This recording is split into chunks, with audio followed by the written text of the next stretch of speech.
Vice President Pence spoke today at the 43rd annual March for Life, telling the crowd of anti-abortion activists that they have the wind at their backs. Life is winning again in America. Roe v. Wade, the Supreme Court decision that established a constitutional right to abortion, isn't going anywhere for now. In June, the Supreme Court affirmed Roe's guarantee in a 5-3 decision. So even after a new pro-life justice is confirmed to replace the late Antonin Scalia, the pro-choice majority will hold until a new vacancy opens up. In the meantime, abortion opponents are working mostly in the states to make access to abortion so difficult that Roe is basically meaningless. So-called trap laws, which impose onerous restrictions on where and how abortion clinics can do business, are already on the books in 25 states, and more have been introduced this year. On a national level, Congress will likely try to ban abortion after 20 weeks. They also want to deny all federal funding for Planned Parenthood clinics. But there's one group that wants a more nuanced approach. They call themselves the New Wave Feminists, and they're a women's advocacy organization that's also pro-life. Shauna Thomas joined the group's founder at today's march. Destiny Herndon-DeLaRosa is 33, a never-Trumper, and anti-abortion. We are going to be the future of the pro-life movement right here, us weirdos. The issue is personal. My mom got pregnant with me at 19 at the University of Texas. She put me first because I was the weak and vulnerable one in that situation and chose life. I guess I've always felt like I have no right to be anything but standing up for others that are just like me. She was also a teenage mother. Her son is home in Dallas, but her daughter was here in D.C. with her. Down in Texas, she heads a group called New Wave Feminists. Until last week, most people had never heard of them. That's when they got disinvited from the Women's March on Washington because of their pro-life position. Since then, Destiny is getting recognized on the street, which is a little awkward for her. She's got cameras following her around. Her pro-life feminist voice suddenly has a platform.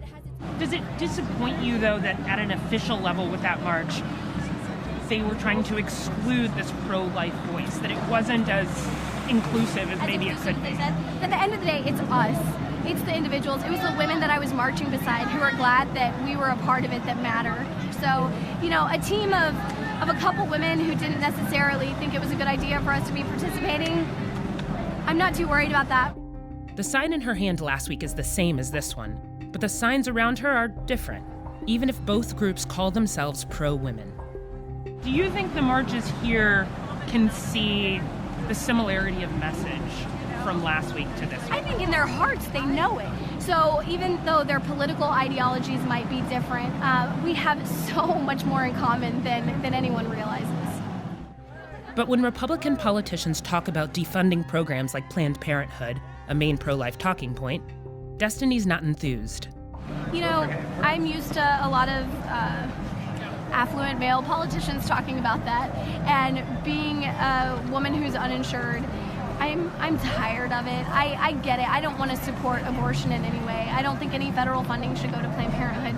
But at the end of the day, women still need health care. We still need, cervical exams, breast exams. She didn't want to go to the March for Life's kickoff rally and hear from the vice president. She agrees with Mike Pence's anti-abortion stance, but not much else. I would love to see it diversified where I actually have choices in the future and I don't feel locked in to the conservative candidate. But for many in this crowd, his presence on stage is a symbol of the change they hope to see. President Donald Trump will announce a Supreme Court nominee who will uphold the God-given liberties enshrined in our Constitution in the tradition of the late and great Justice Antonin Scalia. I think I'm very hopeful in seeing legitimate change, that our voices will finally be heard after 44 years of coming out here and doing this march together as these voices, that finally some changes will occur in our government. So, are you hoping it gets to the point where Roe v. Wade could be overturned by the Supreme Court? I think that's a very real possibility.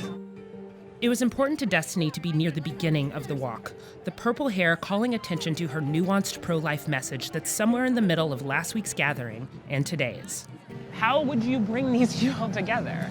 We dehumanize each other just as much as we dehumanize the unborn. And so the more that we can see the human dignity in each other, the more we'll see the human dignity in our children.